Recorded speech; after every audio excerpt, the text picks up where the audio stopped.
Okay, Wyatt is asking how to make a crop and fit, basically a Ken Burns effect, as they call it in the iMovie on Apple, where you have a portrait mode and you show more than the full picture, and then you scan down the photo. Let's show them how to do that. Okay, so here we are in the landscape mode for the video, and we have a portrait photo. Let's go ahead and just expand it on the timeline so that we want to move it very slowly. I guess we'll give it 30 seconds. And then Wyatt had mentioned, crop to fit. Yeah, certainly you can do that. You can do crop to fit, crop to zoom. Crop to zoom is actually what he wanted us to do. So let's do that. So now the image has been enlarged. I'm not sure that this will do anything for us. Nope, it didn't do anything for us. So what we're simply going to do is we're going to scale it, use the X and Y scale. And since we are going to show more than the picture, we can be a little bit there. So now we're filling the full width of it. And then we want to pan, so to speak, the picture. We can go ahead and use the XY positions, and so we'll do something to this effect. Now granted, this is not a good blow up of the picture. Let me just go into the color. Here's the color, and get rid of that, get rid of that. Let's see here, light adjust, and we can try to sharpen it. It didn't do much. Forget that idea. Now, let's go back to the image and scale and position.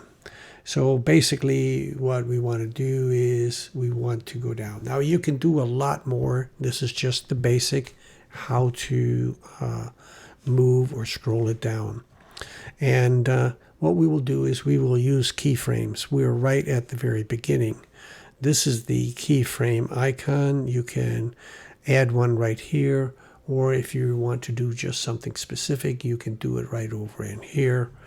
If we click it here, everything is selected, both in the transform and also in the composition. Now in this example, we're not going to do anything with the composition. We're simply going to create a scrolling effect. And let's say we want to go down to here.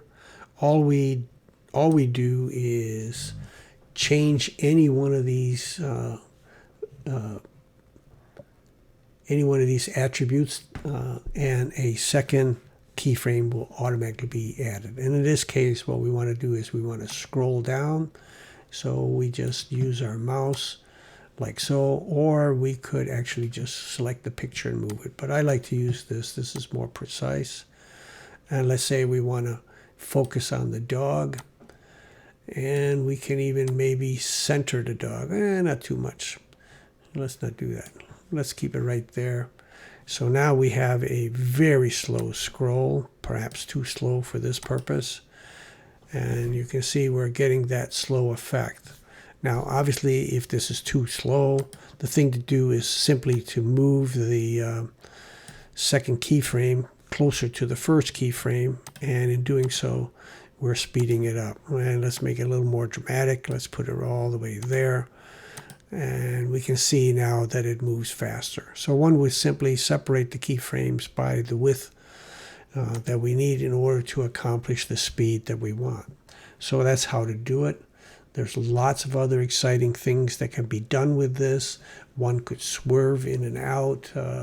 One could add, not only changes to the Y position, changes to the X position. So there's lots of possibilities. But in this case, it's just that simple. So let's just recap. Enlarge your portrait picture so that it fills the entire frame, and hopefully it won't be blotchy like mine. Then just use a keyframe and position the picture in the start position. Add the first keyframe either here or up here, move to the second position.